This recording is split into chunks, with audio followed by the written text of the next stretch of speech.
Isn't that the goal? If the goal is the mansion and the golden streets, then I don't know if we have our priorities in line. If the goal is not the throne room, if the goal is to not lay at his feet, if the goal is to not him at the center of my universe, but to be swallowed by his universe. If that is not the goal, if the goal is your mansion on the other side, then our priorities are twisted.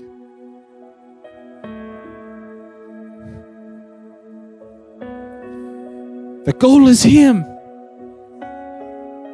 The goal is his glory and his holiness and his righteousness, that I might be a partaker of that. The goal is the throne room.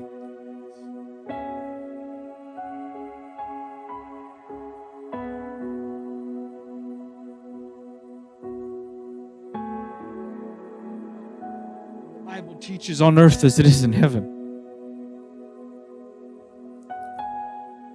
Because of the dispensation of grace, because of Acts 2, because he poured out his Spirit upon all flesh, we can have the throne room here.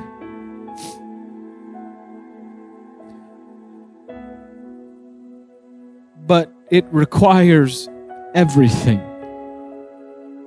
It requires all. It requires to you partake in the actions of the throne room.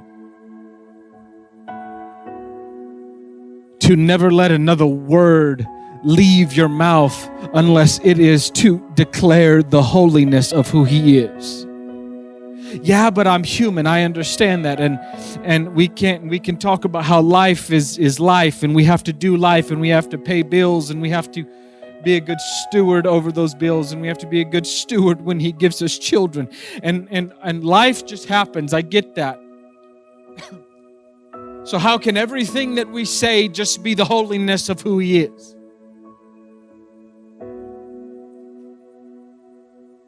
Because he lives in us. And if we live in him, then as I'm writing out the check to pay bills or go online, however you guys do it, as I'm standing in line at the DMV, car accident right before church.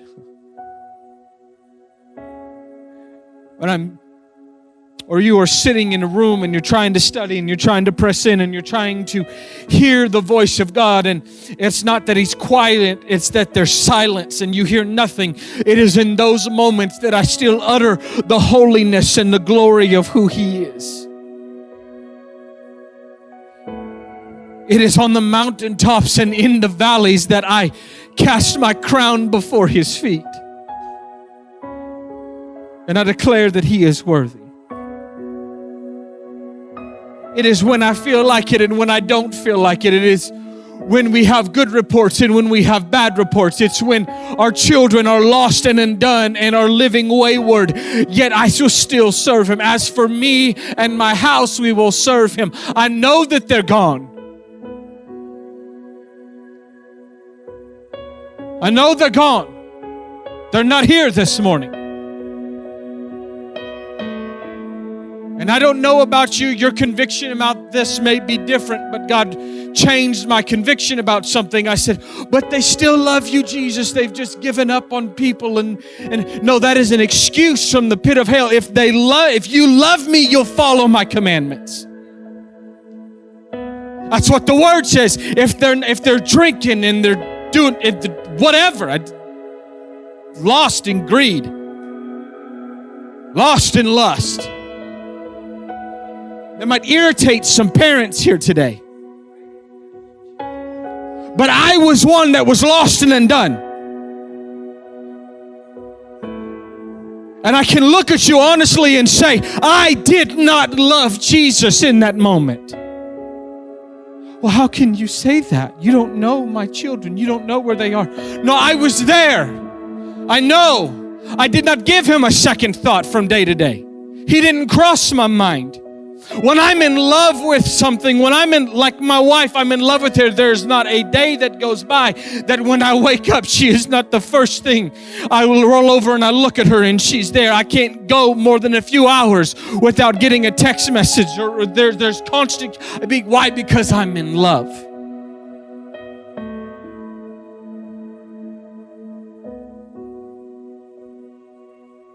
There are friends that I haven't spoken to in years. Do I love them?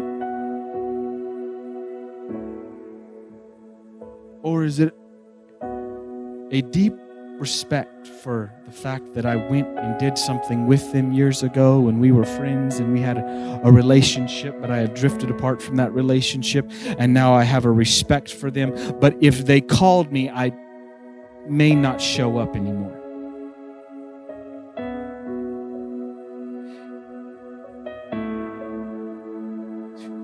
But Jeremiah prophesied.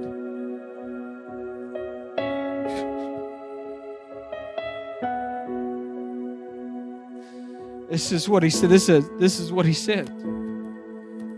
He says, return, O He says, return, O backsliding children, says the Lord, for I am married to you. And I will take you from one city and two from a family, and I will bring you to Zion. I will bring you back to God's holy mountain. I will chase you down and I will pursue you. I will run you into the ground. You cannot run away from me. You may not be in love with me now, but my love never withers. It will never dry up. You cannot cast me away from you. You may not feel me every day, but I am breathing down the back of your neck, child.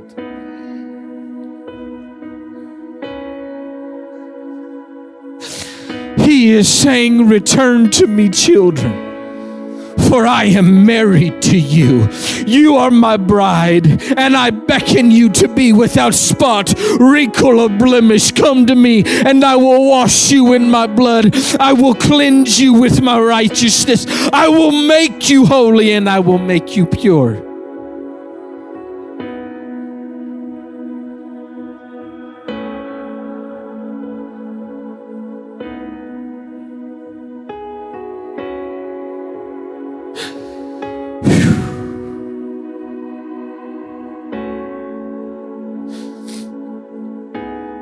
It's not always easy, is it?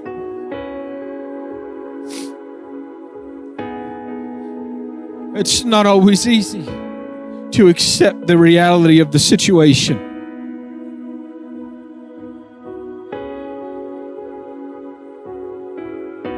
It's not always easy.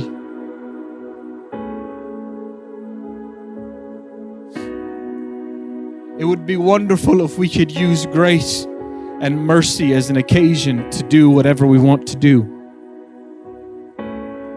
But His grace and His mercy is not permission, it's empowerment.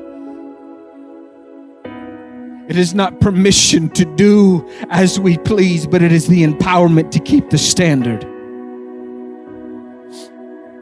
I'm sorry, I know that there are messages that go forth that say He will not take His hand off of you, He loves you. But there is a moment in time where He will say, I cannot go there with you. I want to, and I'm never going to leave you, and I'm never going to forsake you. But for a moment, I have to. I'm here, but I won't touch that. I'll get down in the dirt with you. But when you have the knowledge of a thing, and you might say, I don't know. Trust me, I know. I was there. I remember what it was like to go to the places that He said, sorry, dude.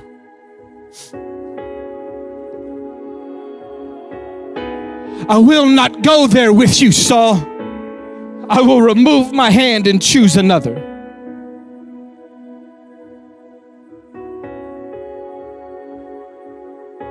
He doesn't leave you. He doesn't forsake you. He doesn't forget about you. But there comes a point and time where we have to do our part. we have to also pursue and not wait for him to tackle us. Where is the pursuit of the bride of Christ chasing after her groom?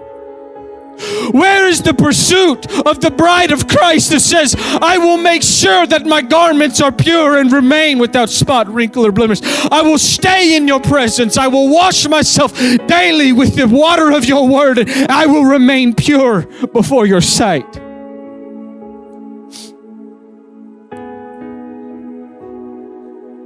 Where is the bride that says, I will make sure that the oil in my lamp does not run out. I will constantly feed it. I will be there when you need me to be there. Where is the bride that is doing her part to be the bride?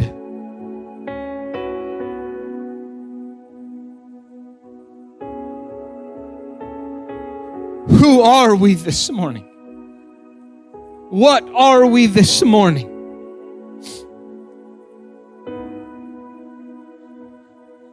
Are we dancing to the cadence of culture, or are we marching to the rhythm of the kingdom?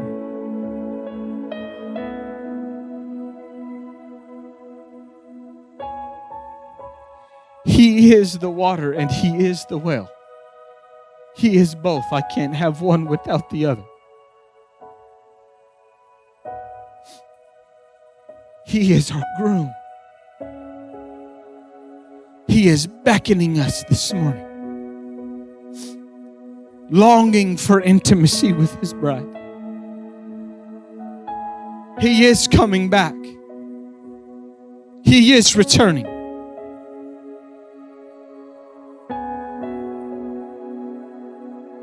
What's he coming back for? What's he coming back to? We are to make ourselves ready day in and day out.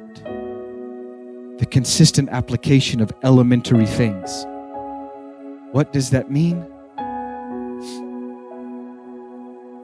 Pray, worship, praise, read your word, do what it says. The consistent application of elementary things. We can sound so spiritual. I have been pontificating upon the word. Huh? You mean you've been thinking about it? That's what I've been thinking about it.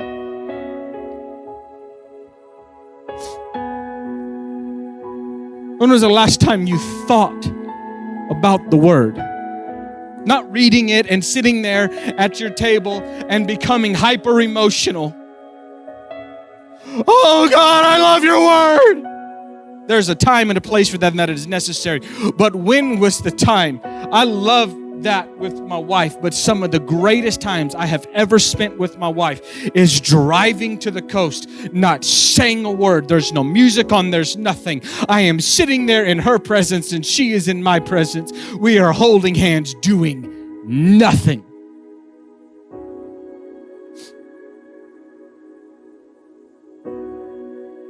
We're not talking. Some of the most intimate times I have ever had is in silence, not moving.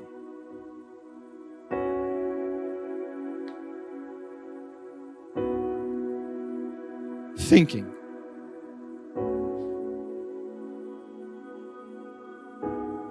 Thinking about how much my wife loves me and how much I love her, and how that pales in comparison to the love of our Heavenly Father towards us.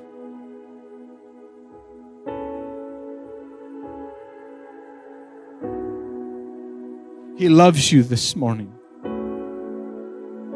enough to not leave you the same. I know that is a very old terminology, like that's old school preacher. He loves you enough to not let you stay the same. It is so true though. I am so glad he didn't leave me the same. I'm so glad that he embraced me, the sinful person that I was, and said, step into glory and step into holiness and step into purity, and you don't ever have to return back to what you thought was your first love. You don't have to return back like a dog to its vomit.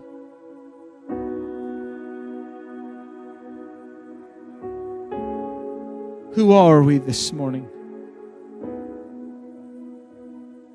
Are we his bride?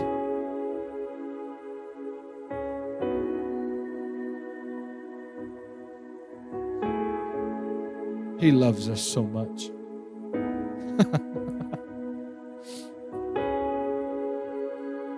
Do I reflect that? Do my actions speak of the love of Jesus? Or has this Christian lifestyle become a habitual ritual that is something that we do day to day, day in, day out, knowing who Jesus is, loving on Jesus, but there never being anything more than just that? That's wonderful and that's amazing, and you're probably going to make it. I think we're going to be shocked by who we actually do see in heaven. But there is so much more available to you. There's so much more available to us. I don't want to take a very long time today. You guys are awesome. Can you just hang on with me a minute? Appreciate it. You're awesome. Hey. I'm not going to take a long time. I'm really not. Because I think we have work to do this morning. In the spirit realm, I believe we have work to do, not just to hear a word and then to go to lunch and to do so. I think that there's work to be done in the spirit realm. There's work to be done. And it's time for us to do our job.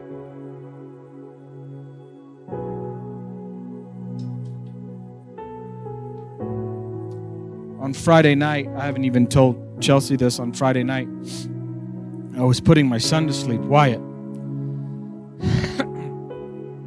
And we had to have a father-son talk before we went to bed. Y'all ever had a parent to have a talk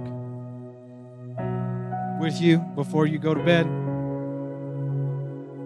It was a talk. He was 6 years old, and we had to have a talk because he was being disrespectful. He was being rude.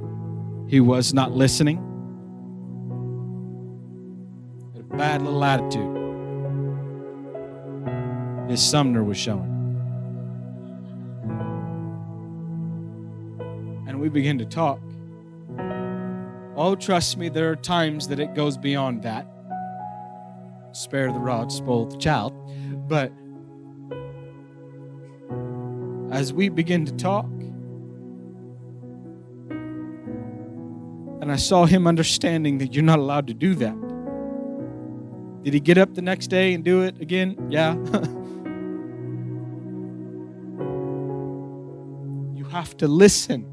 But Wyatt James Sumner, you need to listen and listen good. You can't just hear what your mom says. You have to do what your mom says. You don't get the root beer freeze from A&W today because you did not listen. You didn't do what you were told. Okay. We talked. I said, all right. Things are going to be different. We're not going to fall asleep on the couch. That has been his routine since he's 6 years old. We're not going to go sit on the couch. You get to watch one old Donald Duck from the 30s. That's what we've always done. You can see he loves those old Disney cartoons. Even the black and white ones he thinks are great.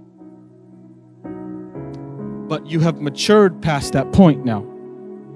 At 6 years old, We're not going to fall asleep on the couch. We're going to go into your bedroom. You are going to lay down on your bed. We are going to talk and have a conversation. I'm going to tell you a Bible story or two. We are going to pray, and you are going to sleep. That is the standard from this point forward. I don't want to do that. I want to watch. He calls them McDonald ducks. I want to watch a McDonald duck. No, son. No, son. I think the Spirit of God is saying that to some of us. No, son. No, daughter. Not here. Not at this level. Not in this dimension. No, son. No, daughter. Over there, yes. If that's where you want to stay, yes. But if you want more, there is a no. If you want more, there is a no, and you must yield to the no, must listen good and be a good listener if you want to go to the next dimension. If you want to mature past the point of laying down on a couch, watching an old Disney movie, and doing whatever you want to do, you are past that point. And so we did that, and I can't even remember the first Bible story I told him, to be honest with you. And then we start talking about Joshua and Jericho. And I like to do it up. I don't quote it, King James. You know what I mean? And thou, Joshua. Like, that's not what we do. I said, explain the history of it and what they were doing and how they had been lost in the woods and they had to fight bears and lions, and I was doing like all that. They had to trap squirrels to eat. Like I was going, because he absolutely thinks Daniel Boone is the greatest thing in the world. Like Davy Crockett, he loves all that. And so like we're going through this, and I'm making his eyes are getting big, and I'm thinking I better settle down. He's never going to go to sleep, and get him all hyped up. And he's getting it. And I said, and then they walked up, and there was this giant city that was in front of them. But on the other side of the city was what God had promised was their land. And there was these grapes that were so big that it took 2 men to carry it. His eyes got real big. He goes, whoa, really? It's like, yeah, it's massive grapes and fruit. There's giants. It was crazy. He goes, so what'd they do? I said, well, an angel came and talked to Joshua. He goes, Dad, that's your name. I said, yeah, that's my name. He goes, that's not what we're talking about. Stay focused. We're talking about how an angel came and talked to Joshua and gave him specific instructions on what to do and told him that you have to march around the city. He goes, you didn't really get it. And I said, they had to walk around the whole town. I said, do you remember when you did your marathon and you had to run? It was like that, but like 10,000 times more. He goes, whoa. Like he was clicking. He was understanding that there was going to have to be work involved and that they were going to have to do it this specific way and that there was rules they had to follow and that there was like millions of people walking around and his eyes were getting bigger and bigger and bigger. And I said, and then all of a sudden, they did this for 7 days. And at the end of 7 days, they had to do it 7 times in one day. Remember when you ran around the field and you did it like 100 times? It felt like 100 times? So I said they did it like that, but as many times as they possibly could.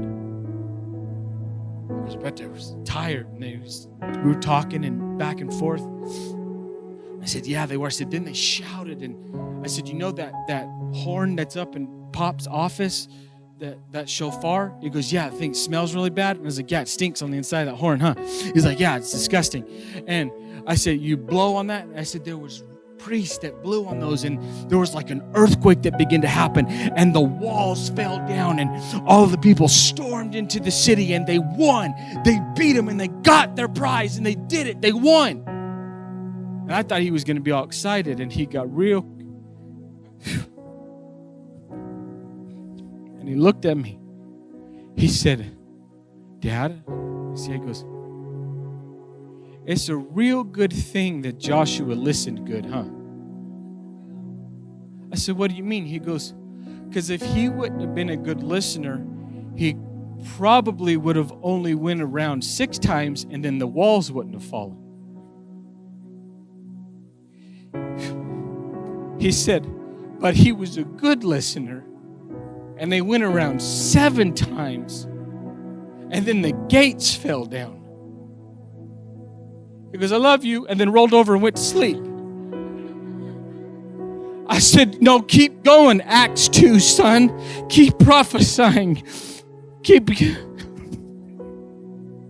No, you keep doing that. You keep speaking that out. And then this is what got me. And I didn't even think about it. I was like, man, that was crazy. He got it. It was awesome. And he understood what it meant. And then he started. Then I was like, he didn't say the walls fell down. He said the gates fell down. That through our obedience, that the gates of heaven will be opened and the windows of heaven will be opened and pour out a blessing that we do not have room enough to contain. And it was because we are good listeners and we listen good and we march according to what he said, and we don't go around 6 times. We go around 7 times and we scream and we shout until he tells us to be quiet. We do it exactly what he says, how he says to do it. And then he looked at me and says, and we win. We win when we do it right. We win when we listen to the word. We win when we keep the standard of holiness that he has given to us.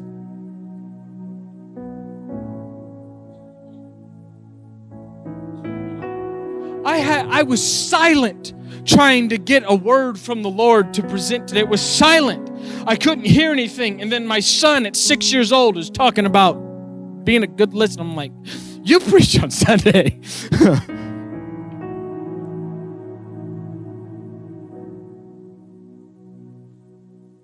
And then it kind of all came in, rushing in, and I don't want to take a really long time. Is this good? Are we tracking? You guys, I don't want to lose anybody. I don't want us to run away from this. Because he's here and it's strong. His presence is here. His spirit is here. And if we're going to do this for eternity, we can do this for a few minutes. This is just practice. Y'all know at IWC we get a lot of practice. But if you would, please,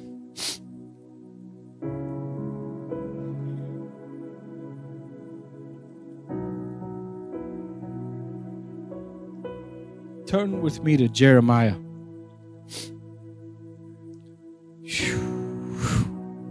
Chapter 4. Just don't go far.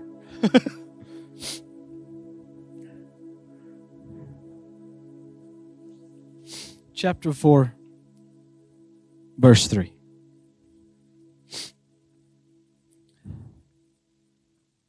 We there? If you got it, say, okay. Well, bless your little heart. Some of y'all don't even know what that means. I do. Don't you just, my dad never said, bless your heart. He went straight to the point. He said, bless your little pointed head. It says this, for thus says the Lord to the men of Judah and Jerusalem, break up your fallow ground and do not sow among thorns. Circumcise yourselves to the Lord and take away the foreskins from your hearts, you men of Judah and inhabitants of Jerusalem, lest my fury come forth like a fire and burn so that no one can quench it because of the evil of your doings. Well, that does not sound like a bless me, wonderful Sunday morning sermon.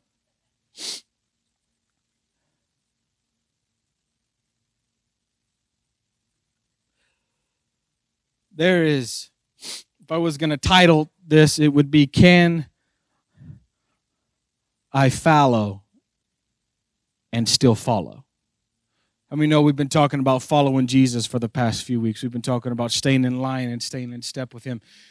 And what we're going to talk about for just the next few short moments is, can I be fallow and still follow? I mean, country folk, farmers and stuff we got in here, we know what fallow ground is. Ooh, cool. A few of you do. What fallow ground is at certain points a necessary thing to do to the ground. It is you Actually, there's two different times. You can harrow it, you can windrow it, you can fallow it, but specifically we're going to talk about fallowing. And what fallowing is they will set that field up exactly like they would if they were going to plant seed. It looks like it's got seed in it. It's got perfect furrows, and everything's in line, and it looks wonderful and fantastic and awesome and great. But then the farmer does all of this work to not put any seed in the ground. We're going to let this field go fallow. Well, why would they do that? Well, what it is when a field gets a certain amount of weeds and things like that, and the nutrients and the moisture in the soil gets below a certain level, especially in drier climates, because of no-till drilling and planting and stuff. We don't do this as much anymore, but in very arid, dry climates, they will furrow the soil, and they will do it up just like they would if they were going to plant something, and then they leave it alone, because what it does is it takes all of the weeds, it flips them upside down, exposes the roots, and then the die. That could preach in and of itself that the root of the thing must be exposed, the thing that will choke out the anointing and choke out the seeds in your life, that we must expose the root of the thing so that then it can die. But the only way you can expose the root of the thing is if you allow God to do some plowing on me. If I allow the Holy Spirit to take his plow, jam it deep inside of the soil of my heart, and begin to remove the weeds and not just pluck them out. One thing irritates Tim Sumner, our pastor, more than anything, is if you just pull the leaves off of weeds and you get the root out, because if you don't, it will grow back. Kill the thing, dude. If you ain't going to do it, don't go in the house. If you ain't going to do it, go in the house. Do it right. He's not like that anymore. He's a teddy bear. He's sweet. You have no idea. He is a sweet gentleman with an excellent spirit. I love Pastor Tim, my father, more than anything. I honor him today. Lord, I ask that you would bless Pastor Tim and Pastor Kathy over their trip, and give them rest and give them joy and give them peace. Strengthen them right now as they are wherever they are. I ask you, Holy Spirit, that you would flood them with your mercies and with your grace, that you would make the weak places strong again, that you would give them rest where they're tired, Jesus. We plead your blood over them right now in this moment. Holy Spirit, go to them. In Jesus' name. In Jesus' name. Hey. But he taught us how to work hard. Taught us how to pick up rocks. Taught us how to clean chicken houses. Taught us how to look at cows. Pastor Tim was a hard worker. He taught his sons and his daughter how to work hard. So why would you work so hard to make it look right, but then not put any seed into it? Well, it's full of weeds. There's no nourishment. There's no nutrients in that ground. The moisture content's low. And so what we have to do is we have to do this, and then what happens is the sun will bake the top of that soil, and then it creates a crust so that everything underneath it can begin to, what it does is it begins to degrade.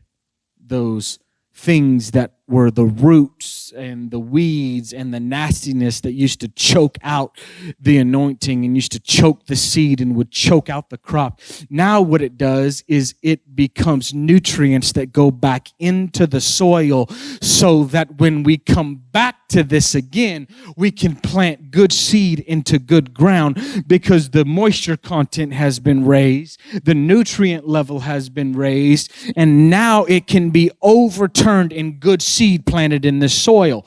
Now, can you be fallow and still follow?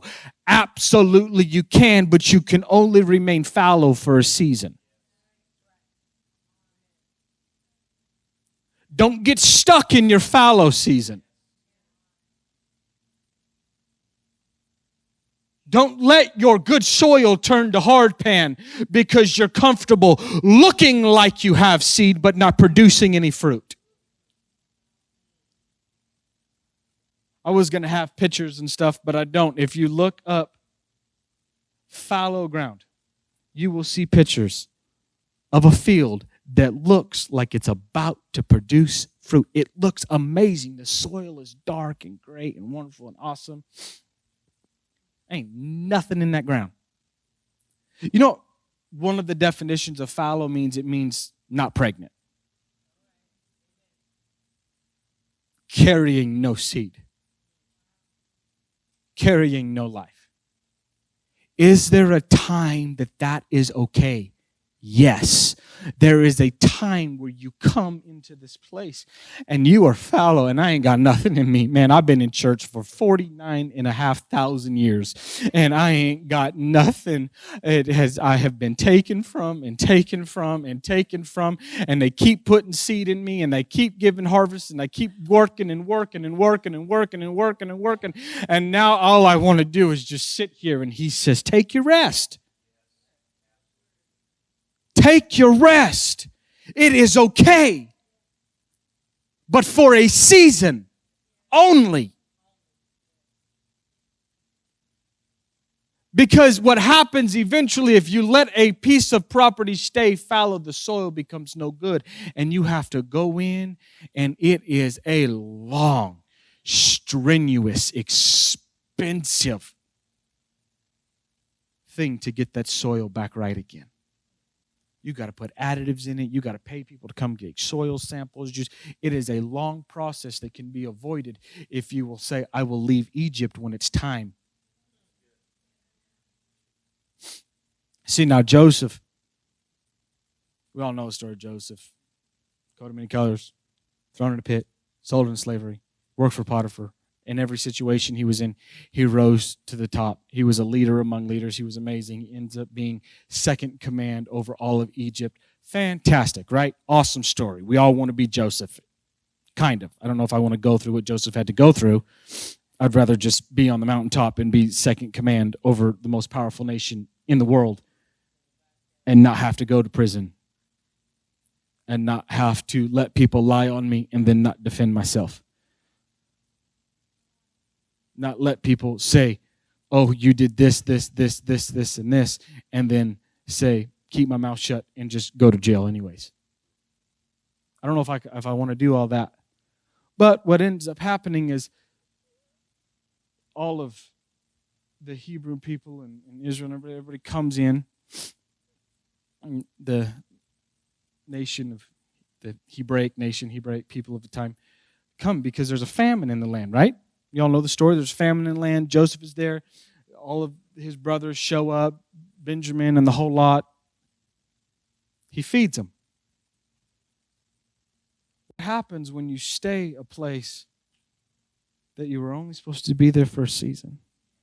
But it's comfortable here. They feed us here. We got nice houses here. It's good. But what about your homeland? Egypt? You're not Egyptian. What are you doing here? Well, this has been salvation for us. Yeah, it was. Well, then Joseph died. And a Pharaoh came along that didn't even know who Joseph was. And then looked around and said, what are all these people doing here? This Pharaoh looks at his commanders and his chiefs and his priests and his second command and says, bro, they are like rabbits. There's millions of these jokers. If we do not get this under control, they will overthrow us. They're going to take over Egypt. We got to put them in chains. So they take away their blacksmith so that way they can't build any weapons. They kill all the blacksmith and they throw everybody in chains and put them in slavery. And now we got the pyramids. What happens when what was supposed to be your salvation becomes your slavery? What happens when you stay in one spot for too long? What happens when my relationship with Yahweh becomes a religion? That's what I'm not saying you got to run away from Jesus and go try Buddha, because if you stay with Jesus too long, then you're going to end up in slavery. No, I'm a bond servant to him. Now, he is the one true living God, and he is ever changing and never changes at the same time. And so when we get lost in who he is, then we can't stay in one place for too long to allow something to become bondage to us. You can't take the one scripture that says don't cut your hair and then everybody that's got long hair is going to hell. That don't even make sense to me. You stay in a place for too long, you become so fallow that no seed can be planted in you. Can you be fallow and follow? Yes, but for a season. It says that in order, it's so crazy to me that this is what Jeremiah says. He says that you must circumcise yourself. And without, we're all pretty much adults in here, and take away the foreskin from your heart. Remove the thing that blocks the sensitivity. Remove the thing so I can get to where the seed is. Remove the thing that, what happens with fallow ground? There's a crust that forms over the top of it to where nothing can be planted. Remove that from your heart so that you can be good ground again. We have reached a process to where our fallow season must come to an end, or you're going to have to start an unnecessary process. If you refuse to yield to the plow, you will have to go through an unnecessary process. But if in this moment you say, I don't care what it looks like, I don't care what it sounds like, I don't care if they anoint me with oil or if I lay silent before you, whatever this next thing looks like, I yield to your way, Holy Spirit. I yield to your way, Yahweh, and just do what you will, because I do not want to be fallow any longer. I want to be good ground. I want you to put seed in me. I want to be pregnant with who you are.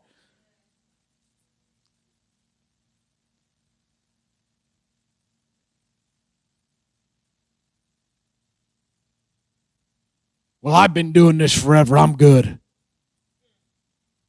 I'm good. God loves me. Whew. I am the righteousness of God.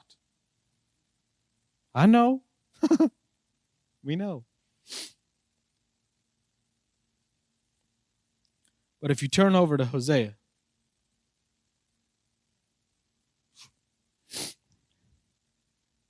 it says, sow for yourself righteousness and reap in mercy. Whew, that sounds good, right? Hey, I'm going to sow in righteousness.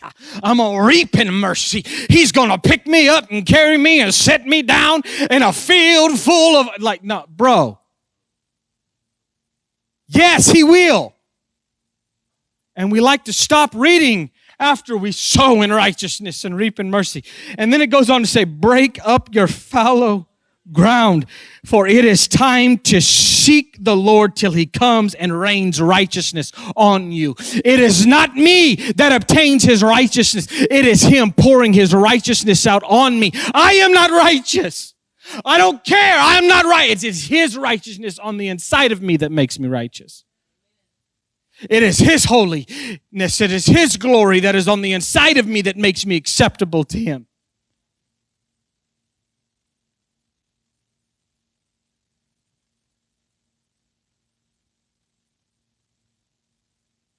I don't want to talk just about being depraved. We're not depraved. We have knowledge of who he is.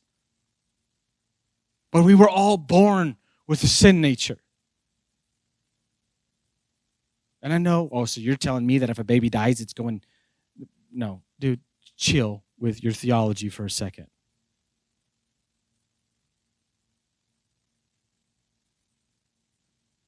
There was a fall of man. There is sin in this world, and it is a real thing. And we have the ability to fall into it. But I sow my righteousness, which is as filthy rags. It's like the weeds. That if I sow that to him and say, you have everything that I am, then he overturns that, and I go through a fallow season to where my righteousness, which is as filthy rags, just like the weeds that produce nothing and they expose the root of that thing, it puts nutrients back into the soil as I begin to wash myself with the water of his word, and I begin to eat of the fruit of knowledge from this book right here, and I begin to nourish myself. Then all of a sudden my soil begins to a little bit more and a little bit more and a little bit more. And then all of a sudden he goes, now break up your fallow ground. And when you do that, I will pour out and rain my righteousness on you.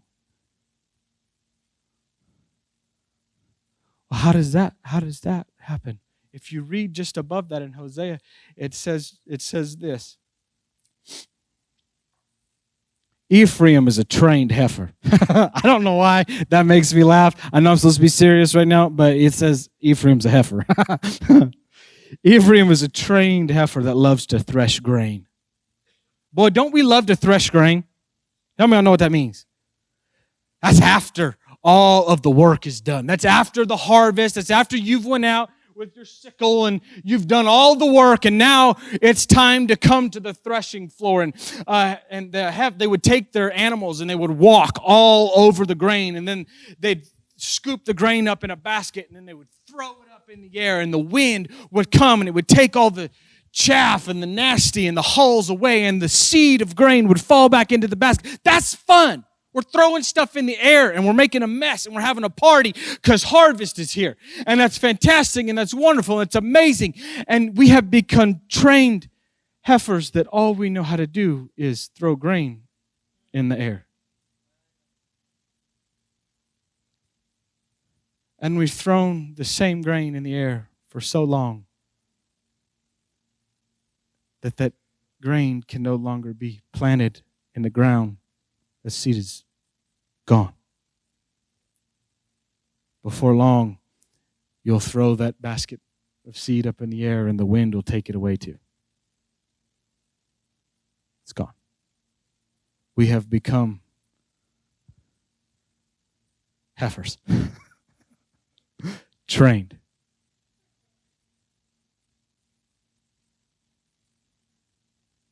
Is this okay? Y'all tracking with me? We good on this?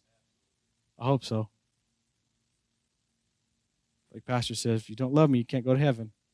I know this isn't easy, and I know this isn't fun, and I know this isn't great, but can you be fallow and still follow? Yes, but only for a season.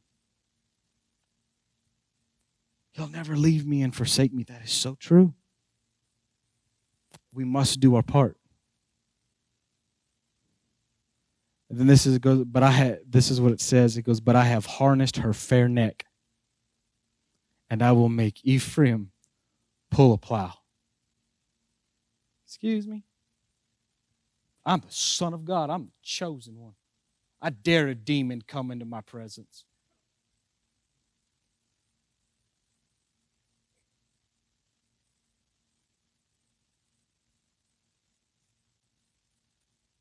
I feel like I'm pretty prayed up. I feel like I'm pretty good. And I don't know if I want to have to deal with demons.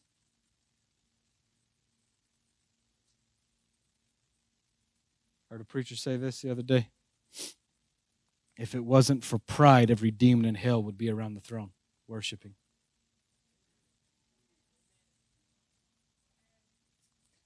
If it wasn't for pride, Lucifer would still be the choir director in heaven. If it wasn't for pride, he might even be in this book, and we would have to talk about how he is transparent and he sends out everything in him is beautiful and wonderful, and that worship is the essence of who he is. But pride, I have good straight furrows, but there's no seed in them.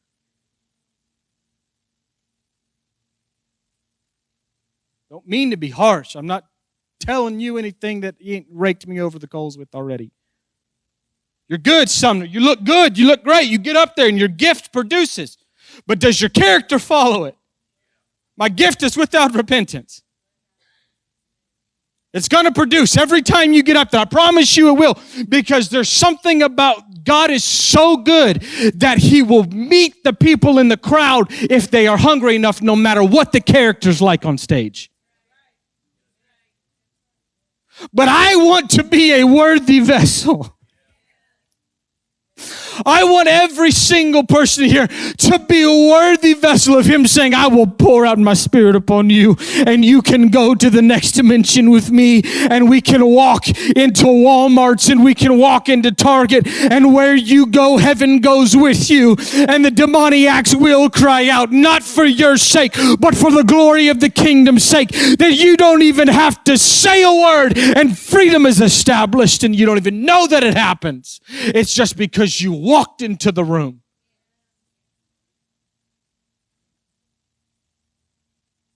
But we have to allow ourselves to go through a process. Why do we always go back to that? Because it's real.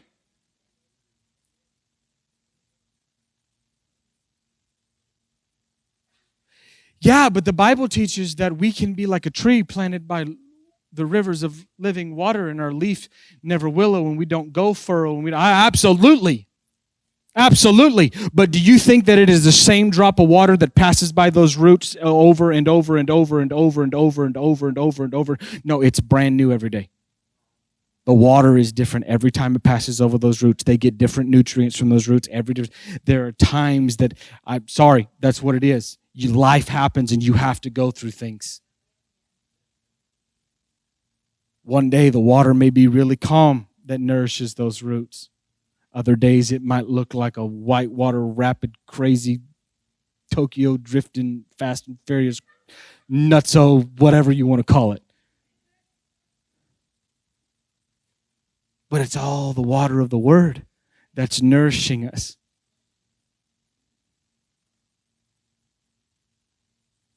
Ephraim means out of a double ash heap.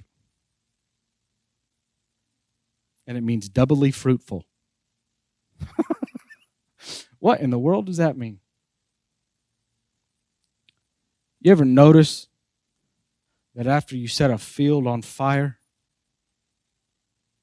that the ashes return nutrients back to the ground? And that ground becomes much, much, much better.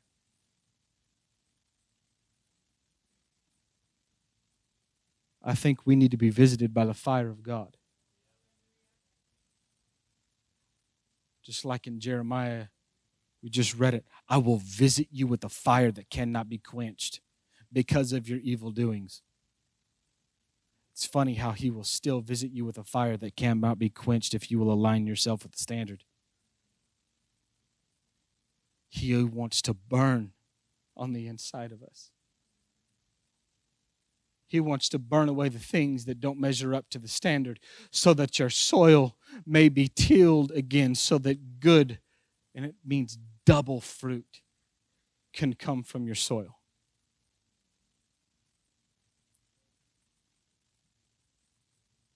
Ephraim, I like to thresh wheat. I'm trained to do it. It's my favorite thing to do. But He's saying in this moment, what's going to happen is I'm going to harness your fair neck. I'm going to put some weight on you, and you're going to have to plow. I don't want to. I thought I was past this. I thought we arrived to a place that it wasn't like this anymore. This is what He gave me.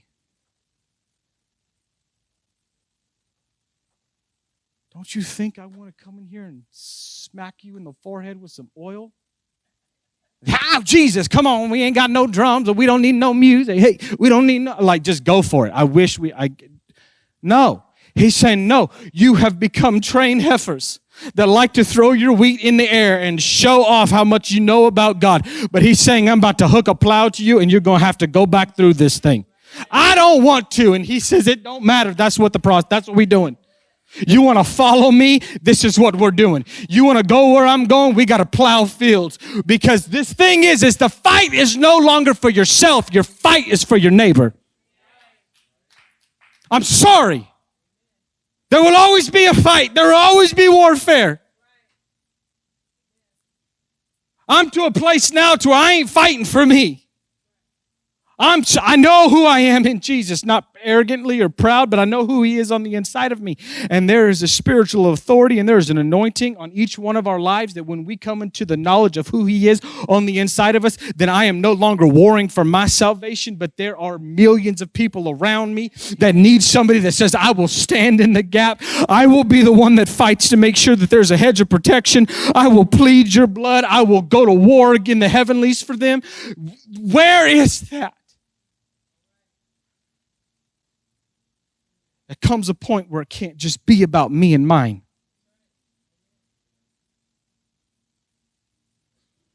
It goes on to say that Judah shall plow, and Jacob shall break his clods.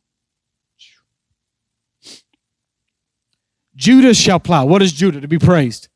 There is going to have to come a time when I don't feel like it. This isn't what I want to do. I don't agree with what pastor's saying. I don't like where the church is headed. I want to get out of this process stuff. I want to get out of this warfare stuff. Why can't we just talk about grace? Why can't we just do life together? Why can't everything just be this, and this? And He is saying, I'm sorry, but in the moments where you're having to submit and not just get along with what's going on in the church, and you're going to have to fall underneath. Better leave it alone. Step on toes. Send people home with bruised feet. What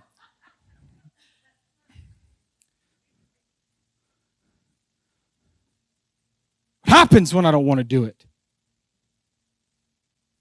What happens when He says your ground is furrow and the only way you're going to get it to where you can follow is if you're going to have to take Judah and you're going to have to praise? I don't want to praise. I don't want to do that. But see, this is the thing about praise, is it isn't always this hucking and bucking and shaking and gyrating and doing all. Sometimes praise looks just like this.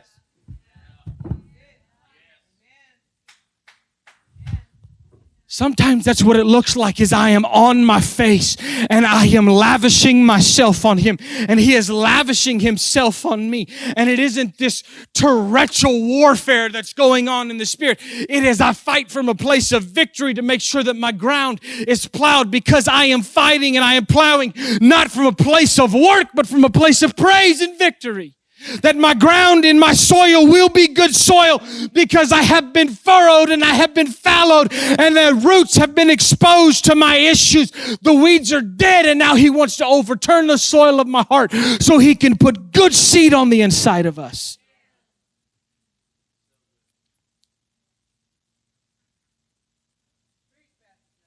Thank you. I needed that.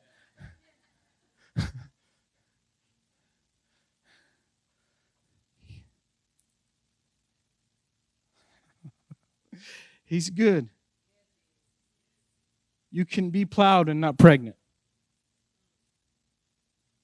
You can be harrowed and not hallowed. I can look a certain way. I can present myself a certain way.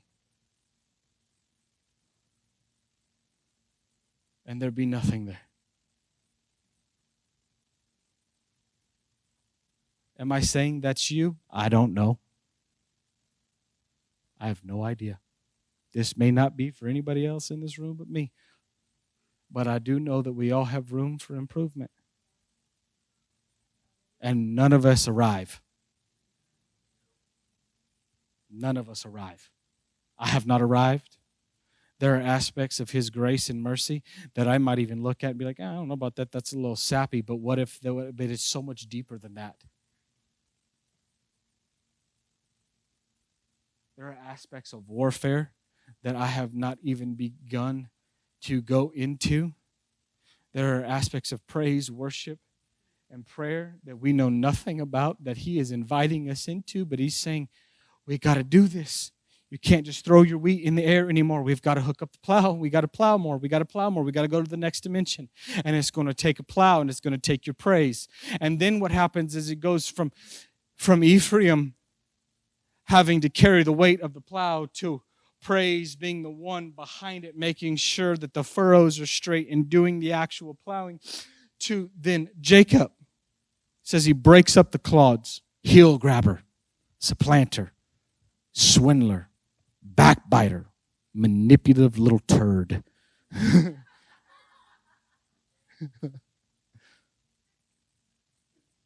He's going to be the one that's going to break up the clods. The one that makes the soil actually ready for the seed is going to be the least likely one.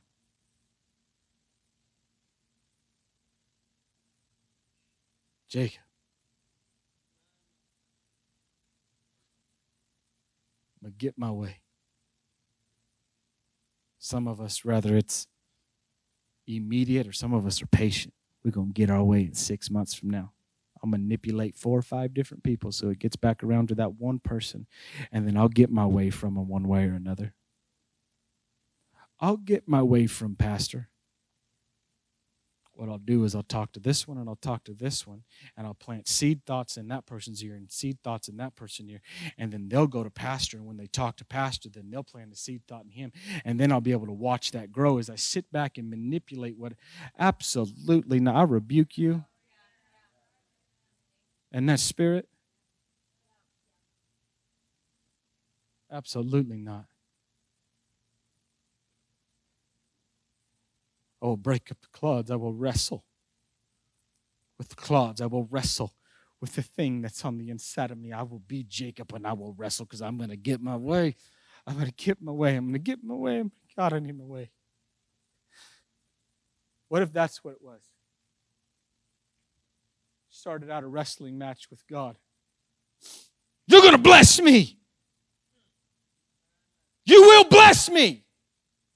I ain't letting go till you do. And then as day begin to break, as they fought, I'm like, God, please bless me. Please, I need a blessing. I'm not even trying to manipulate now. I'm begging now. I'm not even trying to get more, but I ain't letting you go, man. I ain't letting you go because I got to have this. Because I've been ruthless, and I have been bad my whole life, and I've been worthless, and everybody's told me that I ain't good for nothing, that I'm a liar and I'm a cheat, and I've lived up to their expectations. And God, I need you to bless me because I can't be this anymore. I can't do this anymore. God, please change me. Please change me. Please change me. Please change me. I don't want to walk the same. I don't want to talk the same. I don't want to be the same way. And I'm wrestling with you in this, and I'm not going to let you go until you bless me because I'm desperate now. It's not about my way. It's about my desperation. And he goes, all right, and pops that joker's hip out of socket. Changes his name to Israel. One who contends with God. God contends with and God contends for. Changed his name from manipulator to victorious. Why? Because he was willing to break up the clots that were inside of his own heart.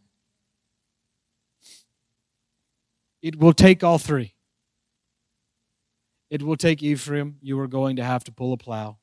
It will take Judah. You are going to have to praise even when you're having to maneuver the plow and make sure that your standard is kept and your furrows are straight.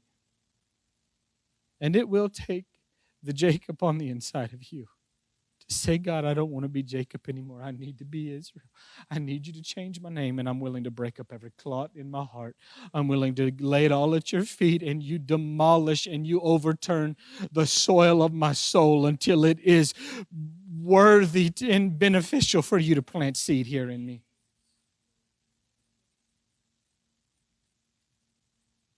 Can we be fallow and still follow? Yes, but only for a season. You cannot stay that way. The crust that's over and around your heart That's not sin. I'm not talking about sin, but sometimes even religion can form that. And even saying, well, I'm not religious has become its own religion. I'm not religious. It's about a relationship. I want no relationship with you. You sound angry when you said that. Mad little dude right there about being in a relationship with the Lord. Who are you to say my tattoos are wrong? Bro, calm down. I can have earrings. Have them. You have become a Pharisee in your non-religious activity. Chill.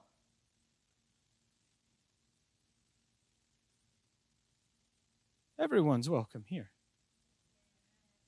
Everyone's welcome at this altar. You're not allowed to stay the same, but you're welcome here. You have to put on the garment, or you're going to get kicked out of the feast.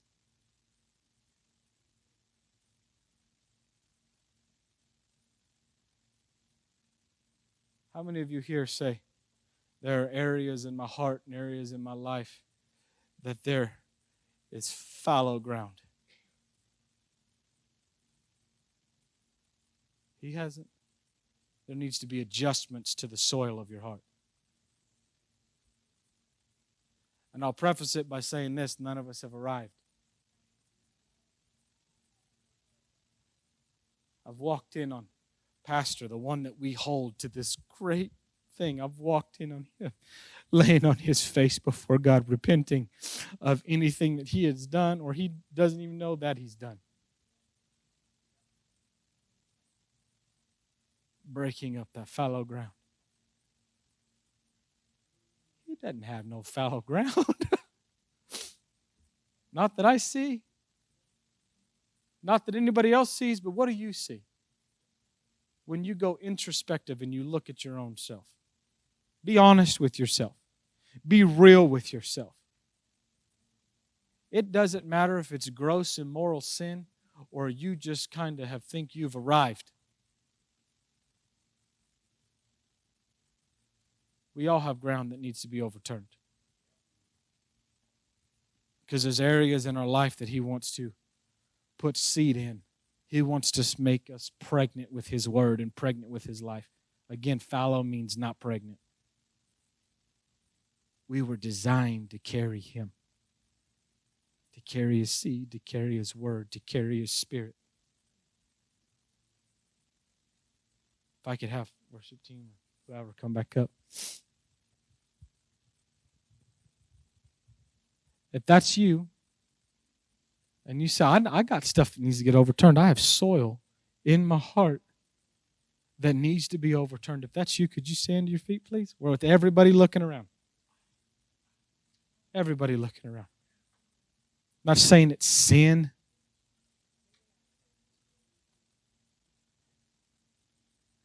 By saying this, you're saying, God, take me to the next dimension. Make me ready for this next thing. And if it means I got to plow, then I'm going to plow. If it means I got to praise, I'm going to praise. If it means that I got to break up clots in my life, I'm going to break up clots in my life. It is a good thing. It is a freeing thing to know that he will come in even when I feel like I am good and everything is okay. He will come in and say, we're going to do this together. There's work to do, and we're going to do it together, and we're going to fight from a place of victory, and we don't have to scream at demons, and we don't have to scream at depression, and we don't have to scream at the things that so easily beset us, but we can look at those things, speak to those things, cast those things away from us, and keep marching forward, because greater is he that is on the inside of us than he that is in the world.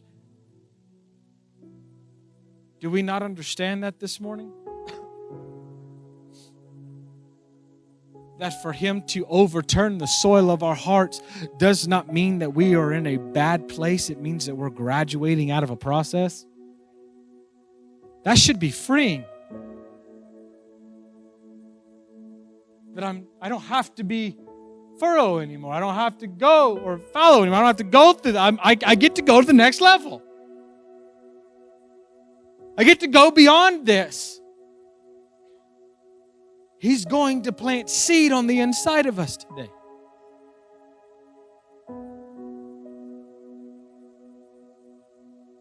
It's good news. We're going to meet you where you're at. We don't have to stay in Egypt until we become slaves, and then God has to send plagues and all that. We don't have to do that. He sent our deliverer, and it wasn't Moses. It was Jesus that stretched his arms wide on a cross, was beaten and bloodied, was black and blue and whipped. His beard was plucked from his face, and he was spit on.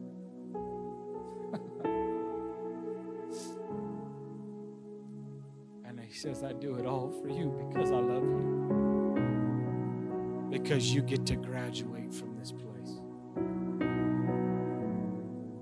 Lord, I ask that you would help us not be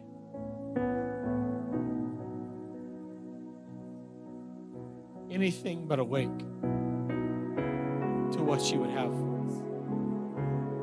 Lord, I don't want to fall asleep in the garden. I don't want to be asleep in the garden while you're begging me to participate in what's happening. Not when I used to chase you down and say, you cannot go anywhere without me. Just like the disciples did. He would sneak away, and they would go and find him and say, you cannot have a prayer meeting without me.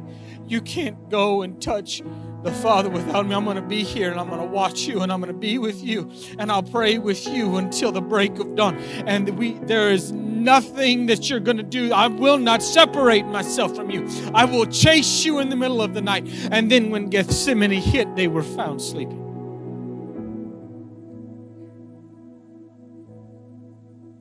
What happened? I used to chase you down. I used to run after you.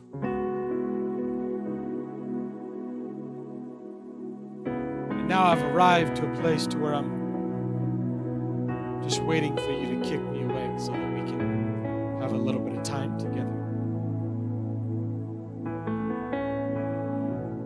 Lord, let our pursuit of you match the energy of your pursuit towards us.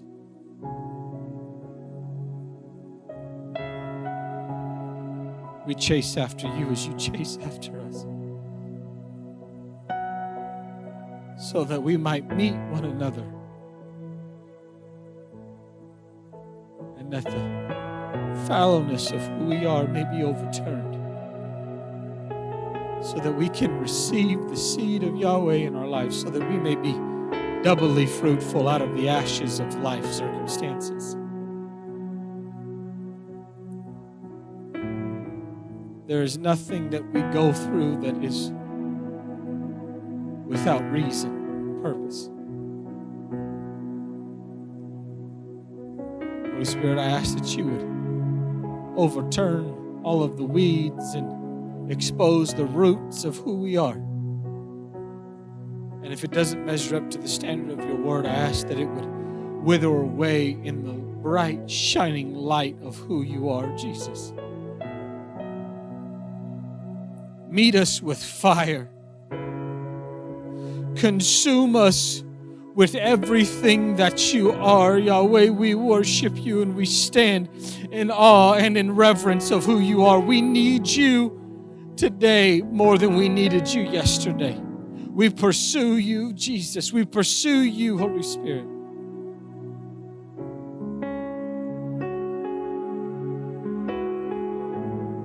If there's anyone here today that you would say, I don't know if I'm even right with God.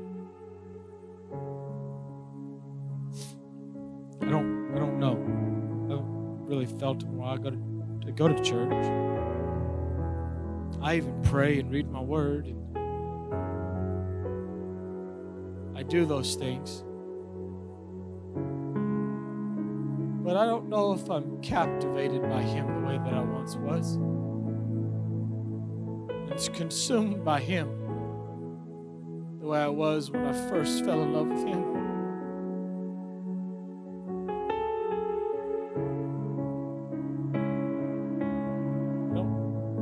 feel like maybe my consuming fire has dwindled down to a slow burning candle. It hasn't gone out. It's just not as intense as it used to be. If that's you today and you want the intensity of who He is to return back to you, you want to experience the passionate heat of His love towards you. It says, not only did I die for you, but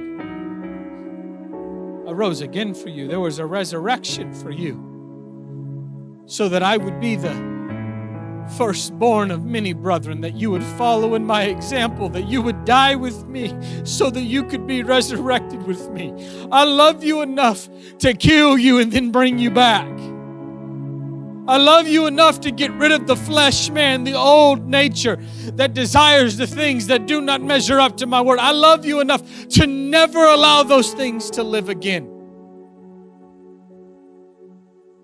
That's what He's saying to us today. I love you enough to let things die so that you can be resurrected in life with me again.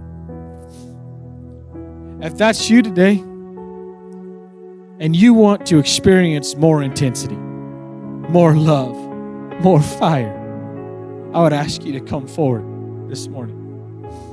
Please. I'll answer my own altar call. Because if we really think about it,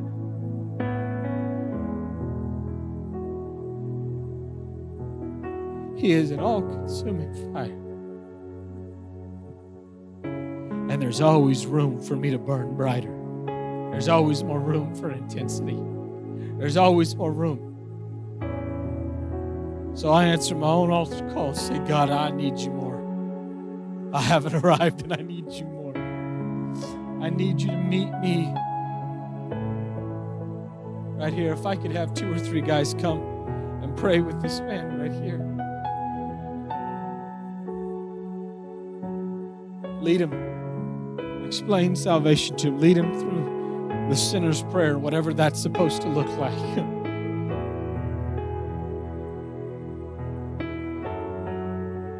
If you're here this morning and you say, I need to be overturned. I need areas of me to be plowed and overturned. I would ask you to come forward and find you a place at an altar.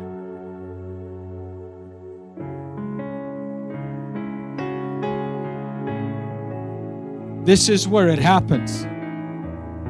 It's here at an altar. It's here where He meets you. It's here where the soil of our hearts become overturned and our soil becomes acceptable for His seat. It's here. It's in the throne room. It's on the altar. It's in His presence.